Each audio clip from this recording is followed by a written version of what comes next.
அதிகாரிகளின் கண்களில் மண்ணை தூவி உள்ளாடையில் போதைப்பொருளை கடத்த முயன்ற ஆடவர் KLIA 2 வசமாக சிக்கினார். தைவானிய குற்ற புலனாய்வு பிரிவின் உளவு தகவல்கள் அடிப்படையில் நவம்பர் 20ஆம் தேதி 40 வயதுடைய ஒரு வெளிநாட்டவரை போலீஸ் உன்னிப்பாக கண்காணித்தது. காலை 7:40 மணியளவில் அவர் நாட்டை விட்டு வெளியேற முயன்ற போது அதிகாரிகள் தடுத்து நிறுத்தினர். சோதனையில் அவரது உள்ளாடைக்குள் கிட்டத்தட்ட 38,000 ரிங்கிட் மதிப்புள்ள போதைப்பொருள் மறைத்து வைக்கப்பட்டிருப்பது தெரியவந்தது. அவை முறையே 400 கிராம் ஹெரோயின் மற்றும் 7 கிராம் மெத் ஆகிய போதைப் பொருட்கள் என்பதை பின்னர் புலனாய்வாளர்கள் உறுதிப்படுத்தினர். அவை வழக்கமாக கடத்தல் கும்பல்களால் பயன்படுத்தப்படும் பாடி பேக்கிங் முறைகளை பயன்படுத்தி உள்ளாடையில் மறைத்து வைக்கப்பட்டிருந்தன.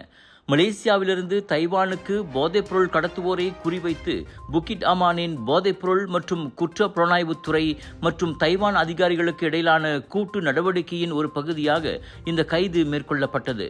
சந்தேக நபர் கொடுத்த தகவலை அடுத்து புக்கிட் ஜாலிலில் உள்ள ஒரு அடுக்குமாடி குடியிருப்பில் மேற்கொள்ளப்பட்ட தொடர் சோதனையில் 3 வெளிநாட்டவர்கள் உட்பட மேலும் 4 கைதாகினர். 5 அபாயகர போதைப் பொருள் சட்டத்தின் கீழ் விசாரிக்கப்பட ஏதுவாக தடுத்து வைக்கப்பட்டுள்ளனர். ஒரு நாளைக்கு நம்ம இருதயம் எத்தனை வாட்டி துடிக்குது தெரியுங்களா?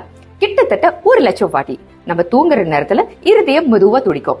நம்ம இருதயம் ஒரு என்ஜின் மாதிரி நான் ஸ்டாப்பா உடம்பு முழுதும் ஆக்சிஜன் பம்ப் பண்ணிட்டு கார்பன் டை ஆக்சைடை வெளியாக்கிடுறோம். ரத்த ஓட்டம் இருதயத்துக்கு சீரா இல்லைன்னா பல பிரச்சனைகள் வர ஆரம்பிக்கும். உயர் ரத்த கொதிப்பு, இருதய சம்பந்தப்பட்ட நோய்கள் மற்றும் பல. டெஸ்லி டென்ஷனோட மகிமை ரத்த ஓட்டத்தை சீராக்கிடும், இருதயத்தின் சுமையை குறைக்கும். டெஸ்லி உங்கள் ஆரோக்கியத்தின் நண்பன்.